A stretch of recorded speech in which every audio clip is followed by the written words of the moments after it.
জয় শ্রী রাধে কৃষ্ণ। শ্রীকৃষ্ণ বার্তা চ্যানেলের পক্ষ থেকে সকল দর্শকে জানাই সুস্বাগতম এবং অন্তরের শ্রদ্ধাপূর্ণ প্রণাম। আশা করি রাধারানীর কৃপায় সকলেই খুব ভালো আছেন। আমাদের আজকের আলোচনার বিষয় শ্রীমদ্ ভগবদ্ গীতার ২য় অধ্যায় সাংখ্যযোগ এর ২৬ নম্বর শ্লোক থেকে ৩০ নম্বর শ্লোক অর্থসহ পাঠ এবং সেই সঙ্গে শ্রী শ্রী গীতা মাহাত্ম্য ৭৬ নম্বর শ্লোক থেকে ৮০ নম্বর শ্লোক অর্থসহ পাঠ। আপনারা সকলেই আমার পাশে থাকবেন এবং মন দিয়ে এই গীতা পাঠ শ্রবণ করবেন। গীতা পাঠ করলে যে পুণ্য সঞ্চয় হয়, গীতা পাঠ শ্রবণ করলেও সে একই ফল লাভ হয়। তাই আপনাদের কাছে আমার বিশেষ অনুরোধ, আপনাদের কাজের ফাঁকে একটুখানি সময় বের করে নিয়ে এই গীতা পাঠ অবশ্যই শ্রবণ করবেন। ২৬ নম্বর শ্লোক। অথ চ এনং নিত্য জাতং নিত্যাং বা মন্যসে মৃতম তথাপি তং মহাবাহো ন এবং শচিতুম অর্হসি।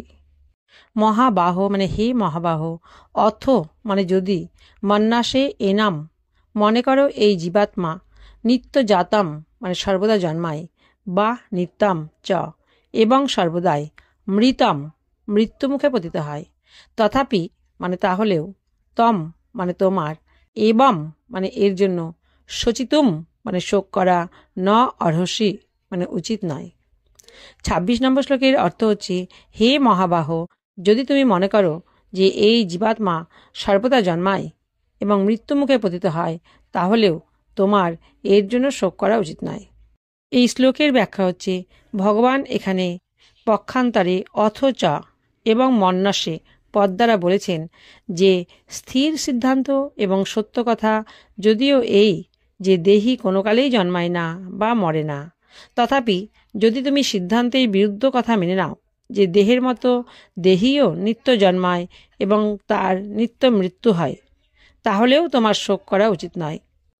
কারণ যে জন্মায় তার মৃত্যু হবেই, এবং যার মৃত্যু হয় তার জন্ম অবধারিত। এই নিয়মের কেউ ব্যতিক্রম করতে পারে না। মৃত্তিকাতে যদি বীজ বপন করা হয়, তবে সেই বীজ ফুলে ফেপে অঙ্কুরিত হয় এবং সেই অঙ্কুর ক্রমশ বৃদ্ধি পেয়ে বৃক্ষে পরিণত হয়। এবারে একটু গভীরভাবে ভেবে দেখুন যে সেই বীজটি এক মুহূর্ত কি একরূপে ছিল?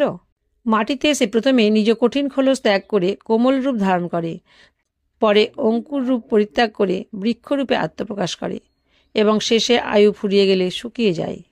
বীজ এই রূপ এক মুহূর্ত এক রূপে থাকে না, আসলে সে প্রতি মুহূর্তেই পরিবর্তিত হয়।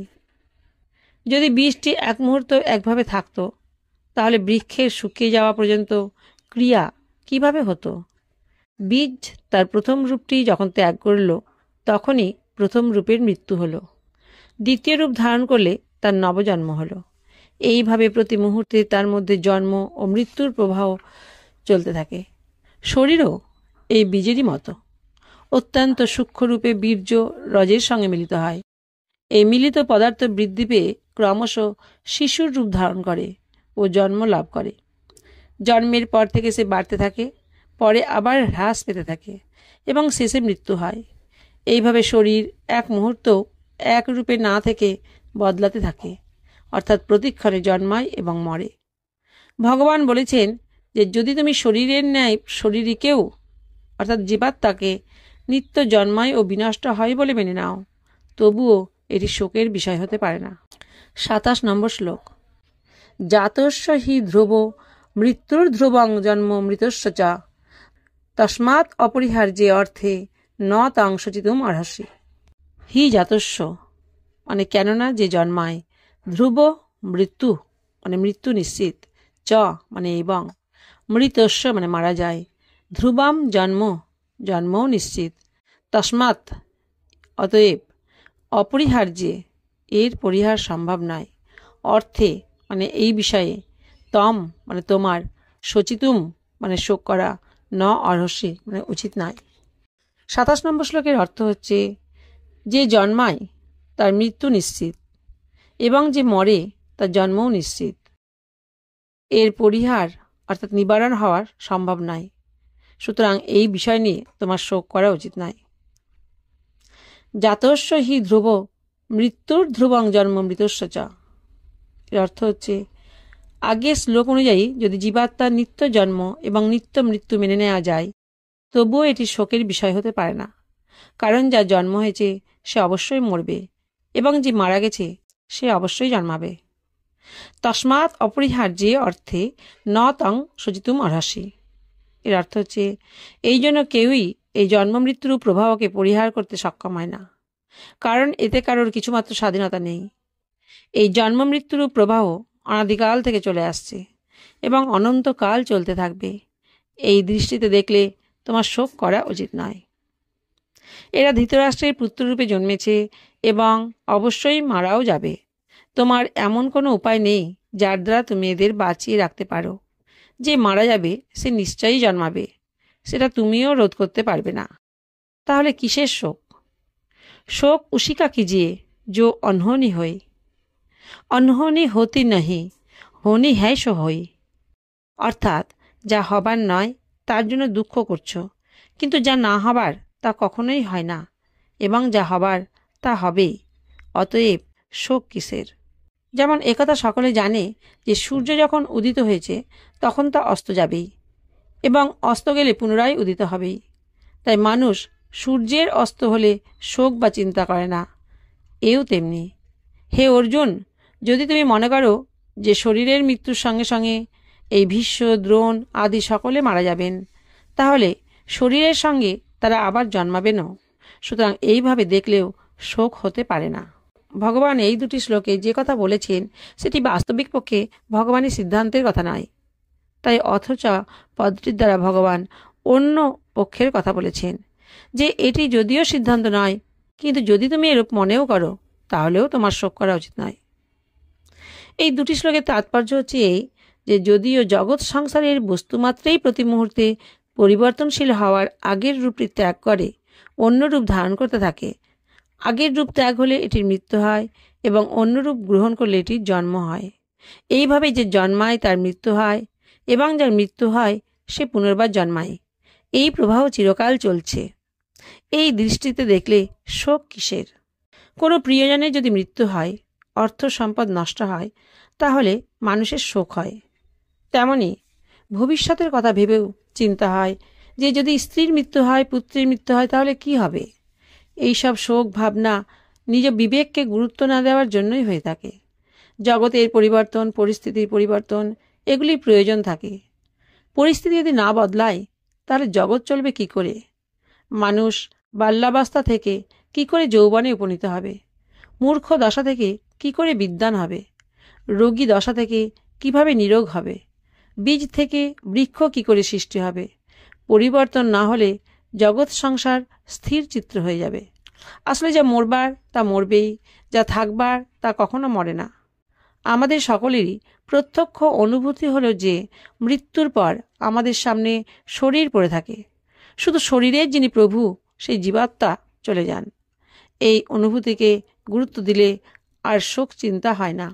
বালির মৃত্যু হলে ভগবান শ্রীরাম তারাকে এই অনুভূতির কথাই জানিয়েছিলেন।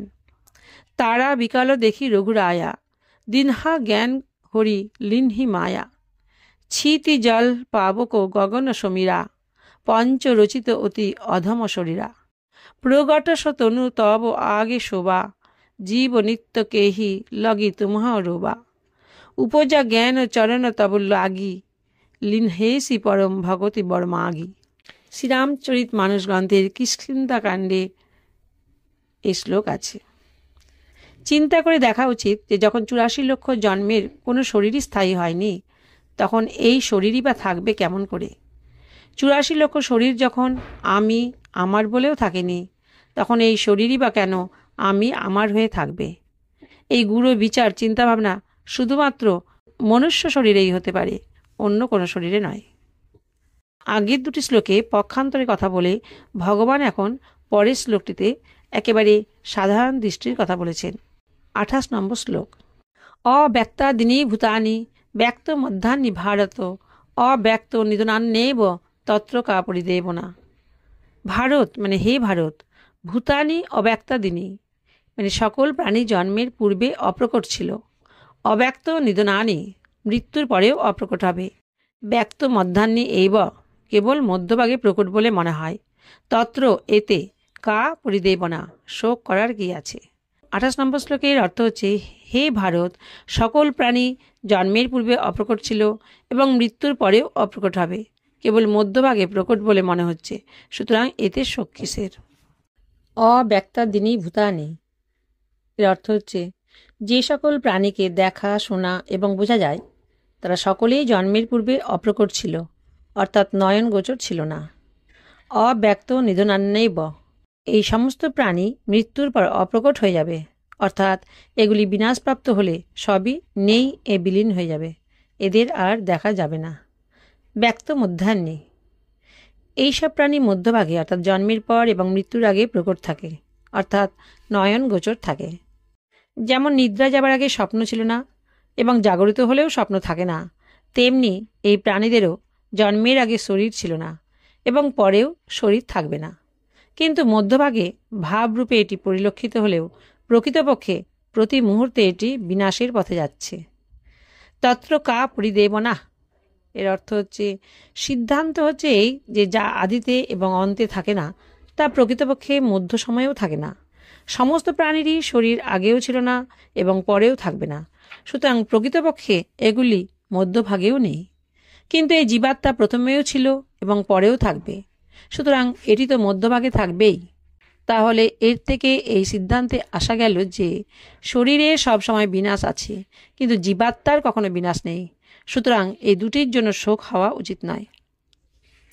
যা আদি এবং অন্তে নেই তার না থাকা যেমন নিত্য নিরন্তর, এবং যা আদি এবং অন্তে থাকে তার থাকাও নিত্য নিরন্তর।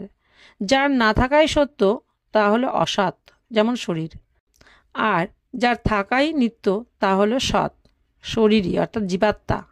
অসতের সঙ্গে আমাদের নিত্য বিচ্ছেদ আর সতের সঙ্গে আমাদের নিত্য যোগ থাকে। ভগবান এবার জীবাত্মার অপ্রাকৃত রহস্য বর্ণনা করছেন। 29 নম্বর শ্লোক, আশ্চর্যবৎ পশ্যতি কশ্চিৎ আশ্চর্যবৎ চ এনম অন্ন শৃণোতি শ্রুত্বা পেনং বেদ ন চ এব কশ্চিৎ।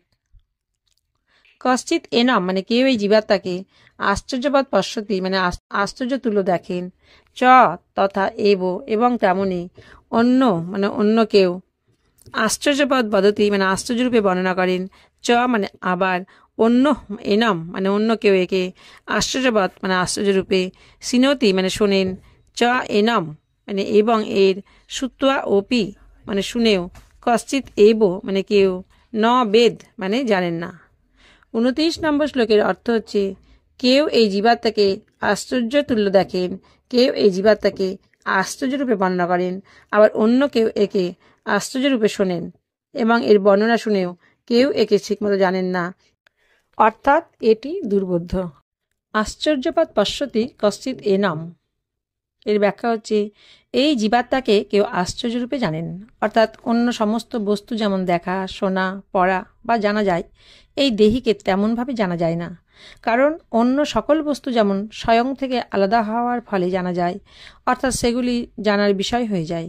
জীবাত্মা কিন্তু সেরূপ ইন্দ্রিয়, মন, বুদ্ধির বিষয় নয়, একে তো স্বয়ং এর দ্বারা জানা যায়। যেটিকে নিজে থেকে জানা হয় সেটি জানা লৌকিক জ্ঞানের মতো হয় না, বরং এটি বিলক্ষণ রূপে জানা হয়। পশ্যতি পদের দুটি অর্থ আছে, চোখে দেখা এবং স্বস্বরূপকে নিজে থেকে জানা। এখানে পশ্যতি পদটি নিজের দ্বারা নিজেকে জানার বিষয়ে ব্যবহৃত হয়েছে। যেখানে নেত্রাধিকরণ দ্বারা দেখা হয় সেখানে দ্রষ্টা, দৃশ্য এবং দর্শন এই ত্রিপুটি হয়। এই ত্রিপুটি দ্বারা জাগতিক জ্ঞান হয়, কিন্তু ত্রিপুটি দ্বারা স্বরূপের জ্ঞান হয় না, অর্থাৎ স্বয়ং এর জ্ঞান করণ সাপেক্ষ নয়।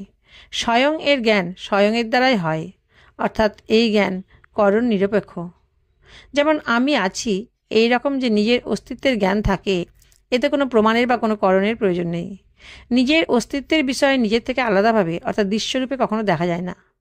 এর জ্ঞান স্বয়ংয়ের দ্বারা স্বয়ংয়ে হয়। এটি ইন্দ্রিয়। অন্ধকার ঘরে যেমন কোনো জিনিস আনতে গেলে আমাদের আলোও চাই এবং চক্ষুও চাই, অর্থাৎ ওই অন্ধকার কক্ষে আলোর সাহায্যে আমরা চক্ষু দ্বারা সেই জিনিসটি দেখি, তবে সেটি আনতে পারি। কিন্তু যদি কোথাও প্রজ্বলিত প্রদীপ থাকে এবং আমরা সেটিকে দেখতে যাই, তবে তার জন্য আর আমাদের অন্য কোনো প্রদীপের প্রয়োজন হয় না, কারণ প্রদীপ স্বপ্রকাশ, সেটি নিজেই নিজেকে প্রকাশিত করে। তেমনি নিজ স্বরূপ দেখার জন্য অন্য কোনো প্রকাশের প্রয়োজন হয় না, কারণ জীবাত্মা স্বয়ং প্রকাশ, সুতরাং এটি নিজেই নিজেকে জানতে পারে। স্থূল, সূক্ষ্ম এবং কারণ এই তিনটি শরীর আছে। অন্ন জল থেকে যে শরীর সৃষ্ট তাকে বলা হয় স্থূল শরীর। স্থূল শরীর হলো ইন্দ্রিয়ের বিষয়। এই স্থূল শরীরের ভিতর 5টি জ্ঞানেন্দ্রিয়, 5টি কর্মেন্দ্রিয়, 5 প্রাণ এবং মন ও বুদ্ধি, এই 17টি তত্ত্ব দ্বারা সৃষ্ট সূক্ষ্ম শরীর আছে। সূক্ষ্ম শরীর ইন্দ্রিয়ের বিষয় নয়, বরং এটি বুদ্ধির বিষয়। যেটি বুদ্ধিরও বিষয় নয়, যাতে প্রকৃতি স্বভাব থাকে, সেটি হলো কারণ শরীর। এই 3টি শরীরের ওপর আলোচনা করলে জানা যায় যে স্থূল শরীর আমাদের স্বরূপ নয়, কারণ এটি প্রতি মুহূর্তে বদলায় এবং এটিকে জানা যায়। সূক্ষ্ম শরীরও বদল হয় এবং তাকেও জানা যায়, সুতরাং এটিও আমাদের স্বরূপ নয়। কারণ শরীর প্রকৃতি স্বরূপ, কিন্তু দেহী প্রকৃতিরও অতীত, সুতরাং কারণ শরীরও আমাদের স্বরূপ নয়। জীবাত্মা যখন প্রকৃতির বন্ধন রহিত হয়ে যায়, তখন নিজেই নিজের স্বরূপ জানতে পারে। এই জানা জাগতিক বস্তুগুলি জানার চেয়ে সর্বতভাবে বৈশিষ্ট্যপূর্ণভাবে হয়। এই জন্য একে আশ্চর্যপদ পদ্ধতি বলা হয়েছে। ভগবান এখানে বলেছেন নিজেকে অনুভবকারী কোনো একজনই হয়, কশ্চিৎ, এবং পরের শব্দ মধ্যে 3য় শ্লোকেও এই কথাই বলেছেন যে কোনো একজন ব্যক্তি আমাকে তত্ত্বত জানে, কশ্চি মাং বেত্তি তত্ত্বত। আশ্চর্যবৎ বদতি তথৈব চান্ন। তদ অনুরূপভাবে অপর কেউ এই জীবাত্মাকে আশ্চর্যরূপে বর্ণনা করে, কারণ এই তত্ত্ব বাণী দ্বারা প্রকাশিত নয়। যার দ্বারা বাণী প্রকাশিত, সেই বাণী তাকে কি করে প্রকাশিত করবে? যে মহাপুরুষ এই তত্ত্বের বর্ণনা করেন, তিনি কেবলমাত্র শাখা চন্দ্র ন্যায়ের মতো শুধু সংকেতই করেন, যাতে শ্রোতার লক্ষ্য এদিকে হয়। তাই এর বর্ণনা আশ্চর্যবৎ হয়। কোনো বালককে অঙ্গুলি দ্বারা ইঙ্গিত করে, তেমনি যে মহাপুরুষ এই তত্ত্বের বর্ণনা করেন, তিনি কেবলমাত্র শাখা চন্দ্র ন্যায়ের মতো শুধু সংকেতই করেন, যাতে শ্রোতার লক্ষ্য এদিকে হয়। তাই এর বর্ণনা আশ্চর্যবৎ হয়। এখানে যে অন্য পদটি ব্যবহৃত হয়েছে তার অর্থ এই নয় যে যে জানে এবং যে বলে দুজনে পৃথক ব্যক্তি, কারণ যে নিজে জানে না সে বর্ণনা করবে কি করে।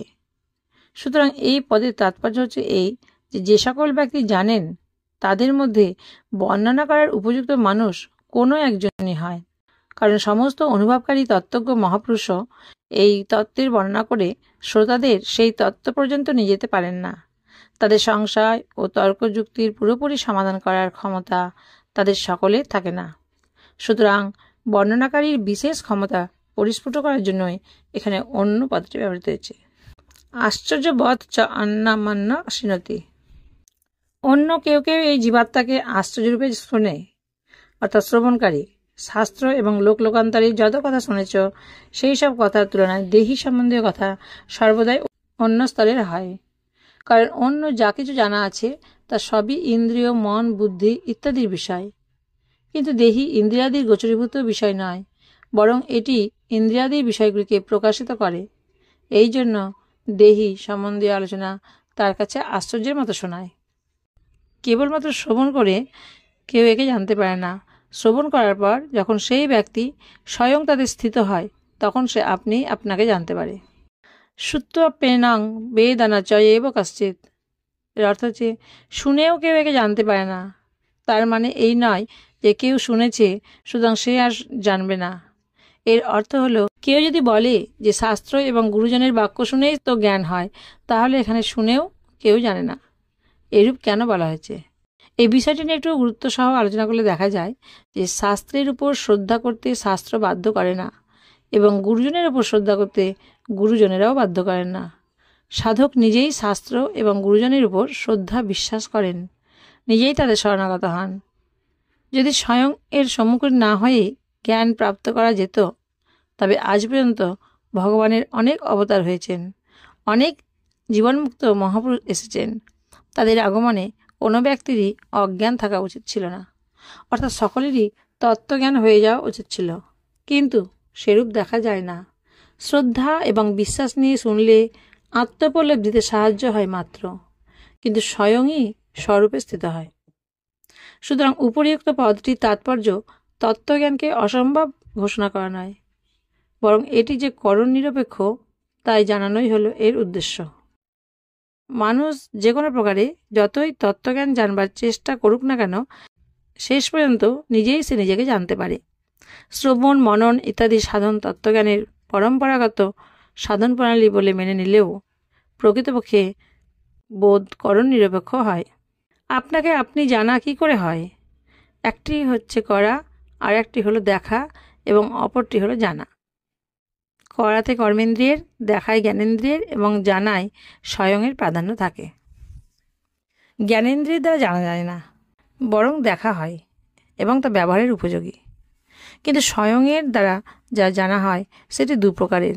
একটি হলো জগৎ সংসারের সঙ্গে আমার নিত্য ভিন্নতা এবং অপরটি হলো পরমাত্মার সঙ্গে আমার সর্বদা অভিন্নতা। অন্য কথায়, পরিবর্তনশীল বিনাশশীল পদার্থগুলির সঙ্গে আমার বিন্দুমাত্র সম্পর্ক নেই এবং অপরিবর্তনশীল অবিনাশী পরমাত্মার সঙ্গে আমার নিত্য সম্পর্ক রয়েছে। এরূপ জানলে তখন সত্য অনুভূতি আসে। সেই অনুভূতি বাক্যের দ্বারা বর্ণনা করা যায় না, সেখানে বুদ্ধিও স্তব্ধ হয়ে যায়। শুধুমাত্র শুনেই অর্থাৎ অভ্যাসের দ্বারা শরীরকে জানা যায় না, তবে জিজ্ঞাসু হয়ে তত্ত্বজ্ঞ অনুভবী মহাপুরুষদের কাছে শুনলে জানা যেতে পারে। যততাম অপি সিদ্ধানাং কশ্চিৎ মাং বেত্তি তত্ত্বত। যারা অনুভব করেন তারা সকলেই যে বর্ণনা করতে পারেন তা নয়। যেমন জগতে শোনা মাত্রই বিবাহ হয় না, নারী পুরুষ উভয় যদি উভয়কে পতি পত্নী রূপে স্বীকার করেন তাহলেই বিবাহ হতে পারে। তেমনি শোনা মাত্রই কেউ পরমাত্মা তত্ত্ব জেনে ফেলতে পারে না। শোনবার পর যখনই সে তাকে স্বীকার করে, তাতে স্থিত হয়, তখনই সে স্বস্বরূপকে জানতে সক্ষম হয়।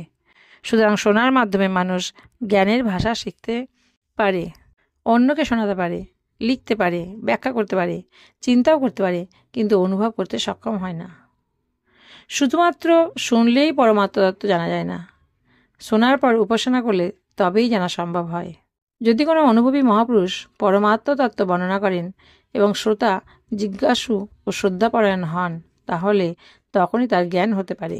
এবারে দেহ এবং দেহির প্রকরণের উপসংহার করা হচ্ছে। দেহি নিত্যাম বদ্ধা অয়ম দেহে সর্বস্ব ভারত তস্মাৎ সর্বাণি ভূতানি ন তং শুচিতুম অর্হসি।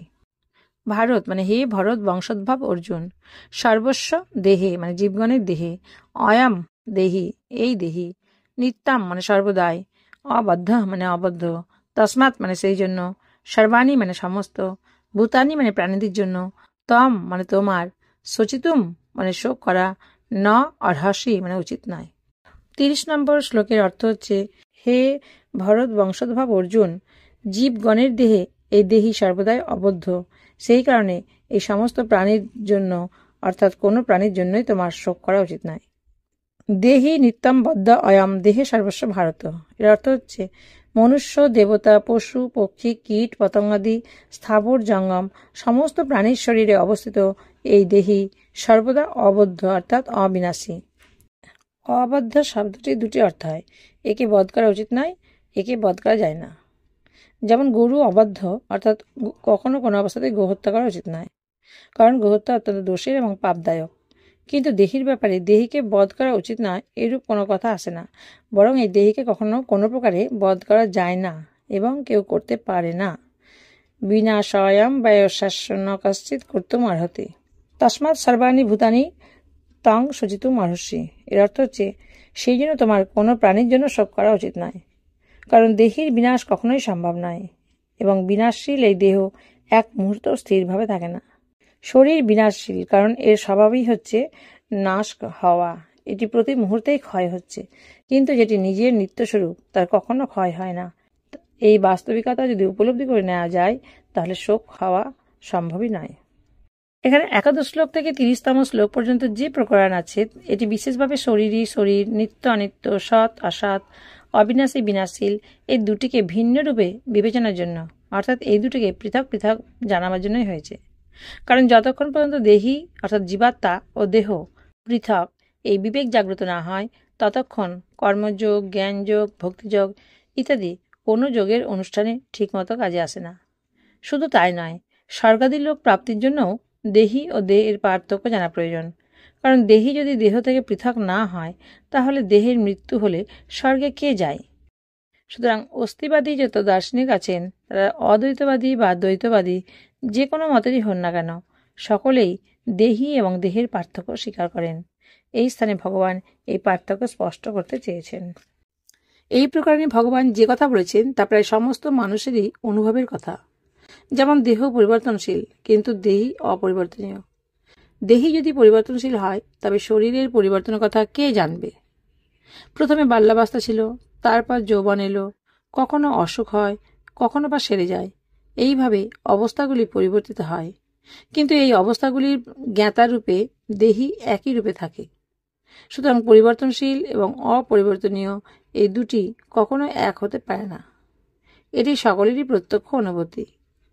এই জন্য ভগবান এই প্রকরণে আত্মা, অনাত্মা, ব্রহ্ম, জীব, প্রকৃতি, পুরুষ, জড়, চেতন, মায়া, অবিদ্যা ইত্যাদি কোনো দার্শনিক শব্দের প্রয়োগ করেননি। কারণ লোকে দার্শনিক বিষয়গুলি কেবলমাত্র শেখার জন্য মেনে নেয়, অর্থাৎ এই বিষয়গুলি শুধু পড়ার বিষয় বলে মেনে নেওয়া হয়। এদিকে লক্ষ্য রেখে ভগবান এই প্রকরণে দার্শনিক শব্দের প্রয়োগ না করে দেহ, দেহি, শরীর, শরীরী, সৎ, অসৎ, বিনাশী, অবিনাশী শব্দগুলি প্রয়োগ করেছেন। যে এই দুটির পার্থক্য ঠিকমতো জেনে নেয়, সে কখনো বিন্দুমাত্র শোকগ্রস্ত হয় না। যে কেবলমাত্র দার্শনিক কথাগুলি আওড়ায়, তার শোক দূর হয় না। একটি হলো দর্শন শাস্ত্রগুলো নিয়ে পড়াশোনা করা, আর একটি হলো অনুভব করা। এই দুটি বিষয় পৃথক এবং এগুলির মধ্যে অনেক পার্থক্য রয়েছে। পড়ার ক্ষেত্রে ব্রহ্ম, ঈশ্বর, জীব, প্রকৃতি এবং জগৎ এই সমস্তই জ্ঞানের বিষয়, অর্থাৎ অধ্যয়নকারী জ্ঞাতা এবং ব্রহ্ম, ঈশ্বর ইত্যাদি হল ইন্দ্রিয় ও অন্তঃকরণের বিষয়। যে অধ্যয়ন করে সে তার জ্ঞান বৃদ্ধি করতে চায়, বিদ্যা সংগ্রহ করতে চায়।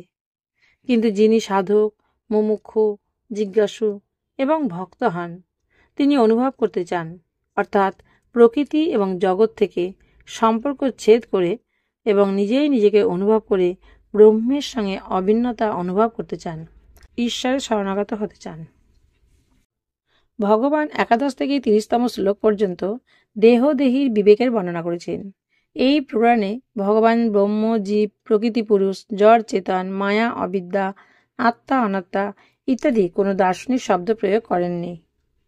এর কারণ হলো যে ভগবান এটি শুধুমাত্র পাঠের বিষয়, অর্থাৎ শেখার বিষয় না করে অনুভব করার বিষয় করতে চেয়েছেন এবং প্রমাণ করতে চেয়েছেন যে দেহ দেহির পৃথকভাবের অনুভব মানুষ মাত্রই করতে সক্ষম। এর জন্য বিস্তর অধ্যয়ন করার বা অধিকারী হওয়ার প্রয়োজন নেই। সৎ অসতের বিচার মানুষ যদি নিজ শরীরকে নিয়ে করে, তাহলে সে সাধক হয়, আর যদি জগৎ সংসারকে ধরে করে, তাহলে বিদ্বান হয়। নিজেকে সরিয়ে রেখে জগতের সৎ অসতের বিচারকারী মানুষ বক্তা বা জ্ঞানী হতে পারে, কিন্তু তা নিজের অনুভব হতে পারে না। কিন্তু নিজেকে নিয়ে সৎ অসতের বিচারকারী মানুষ প্রকৃত জ্ঞানী হয়, অর্থাৎ জগতে সৎ অসতের বিচার হয় শুধু পাণ্ডিত্যের জন্য, কিন্তু গীতা পাণ্ডিত্য করার জন্য নয়। তাই ভগবান দার্শনিক শব্দাদি প্রয়োগ না করে দেহ দেহি, শরীর শরীরের মতো সাধারণ শব্দাদি ব্যবহার করেছেন। যারা জগতে সৎ অসতের বিচার করে, তারা নিজেকে আলাদা রেখে পাণ্ডিত্যের অধিকারী হয়ে ওঠে। অপরপক্ষে নিজের মধ্যে দেহদেহি বিচার করলে মানুষ মাত্রেই জ্ঞান প্রাপ্তির অধিকার লাভ করে।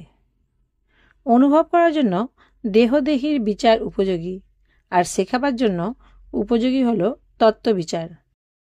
তাই সাধক যদি অনুভব করতে চান, তাহলে তার সর্বপ্রথম শরীরের থেকে আত্মার পৃথক ভাব অনুভব করতে হয়। শরীরই শরীরের থেকে সম্পর্করহিত, অর্থাৎ আমি শরীর নয়, এই বোধ হতে থাকে। সে যত সততার সঙ্গে, দৃঢ়তার সঙ্গে, বিশ্বাসের সঙ্গে নিঃসন্দেহ হয়ে শরীরের অস্তিত্ব ও গুরুত্ব মেনে নিয়েছে, ততটাই সততা, দৃঢ়তা, বিশ্বাস নিয়ে নিঃসন্দেহভাবে স্বস্বরূপের অস্তিত্ব ও গুরুত্ব মেনে নেওয়া এবং অনুভব করা প্রয়োজন। শরীর শুধুমাত্র কর্ম করার সাধন, অর্থাৎ মাধ্যম, আর কর্ম শুধু জগতের জন্যই করা হয়। যেমন কোনো লেখক যখন লিখতে বসেন, তখন তিনি লেখনী হাতে নেন, আর যখন লেখা বন্ধ করেন, তখন লেখনী যথাস্থানে রেখে দেন।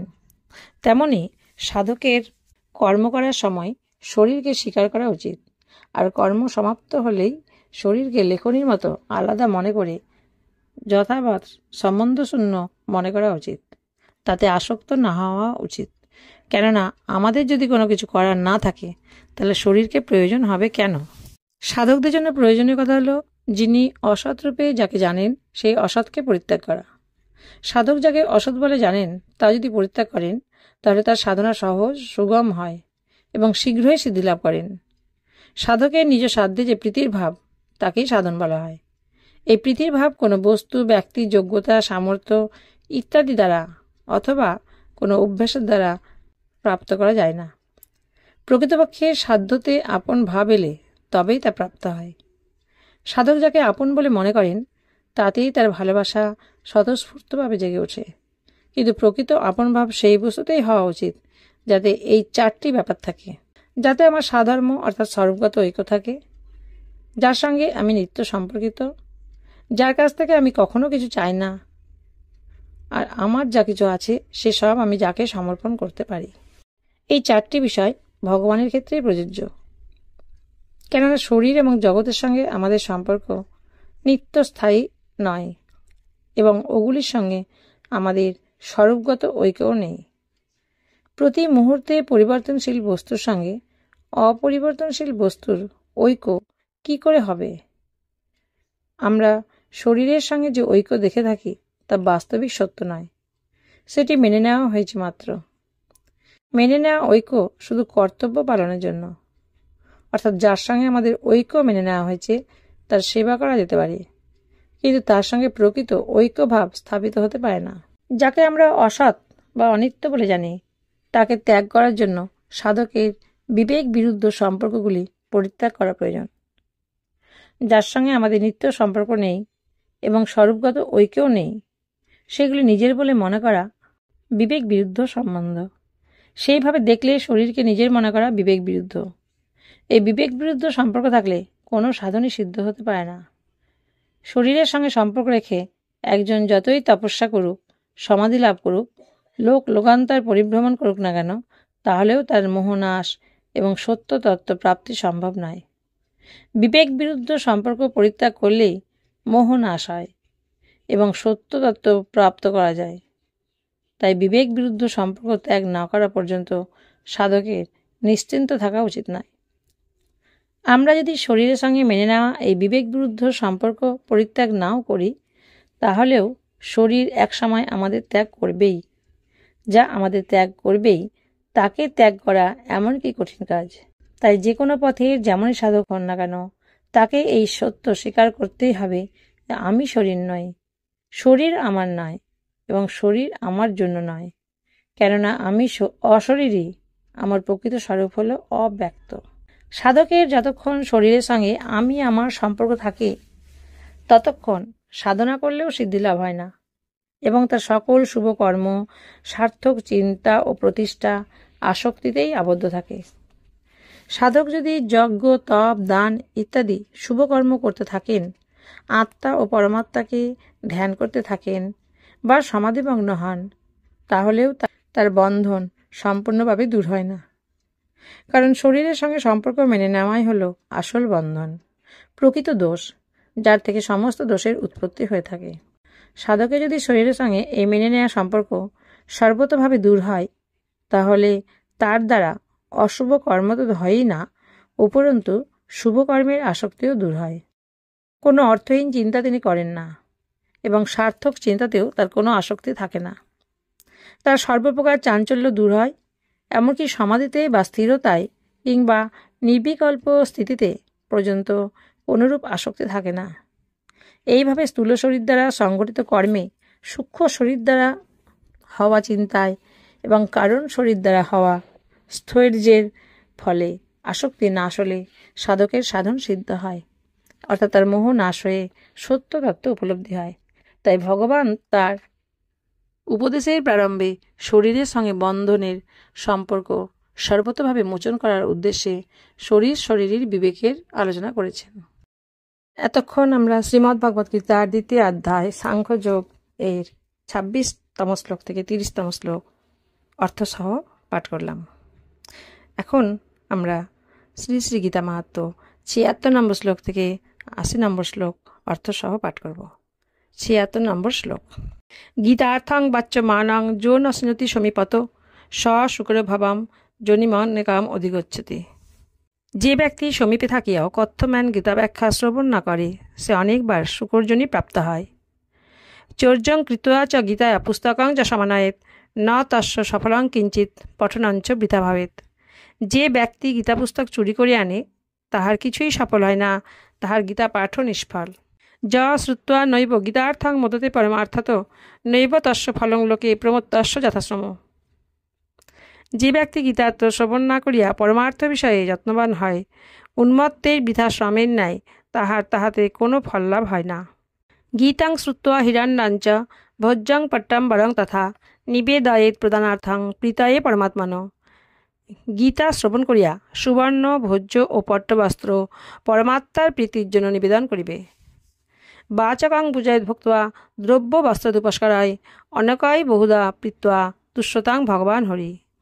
গীতা ব্যাখ্যাতাকে নানা দ্রব্য ও বস্ত্রাদি উপকরণ দ্বারা ভক্তি ও প্রীতিপূর্বক পূজা করিবে, তাহাতে ভগবান শ্রীহরির প্রীতি জন্মাবে। এতক্ষণ আমরা শ্রীমদ্ ভগবদ্গীতার 26তম শ্লোক থেকে 30তম শ্লোক অর্থসহ পাঠ করলাম এবং সেই সঙ্গে শ্রী শ্রী গীতা মাহাত্ম্য 76 নম্বর শ্লোক থেকে 80 নম্বর শ্লোক অর্থসহ পাঠ করলাম। এই ভিডিওটি যদি আপনাদের ভালো লাগে তাহলে অবশ্যই একটি লাইক এবং একটি সাবস্ক্রাইব করে দেবেন। আপনারা সবাই ভালো থাকবেন, সুস্থ থাকবেন। রাধে রাধে।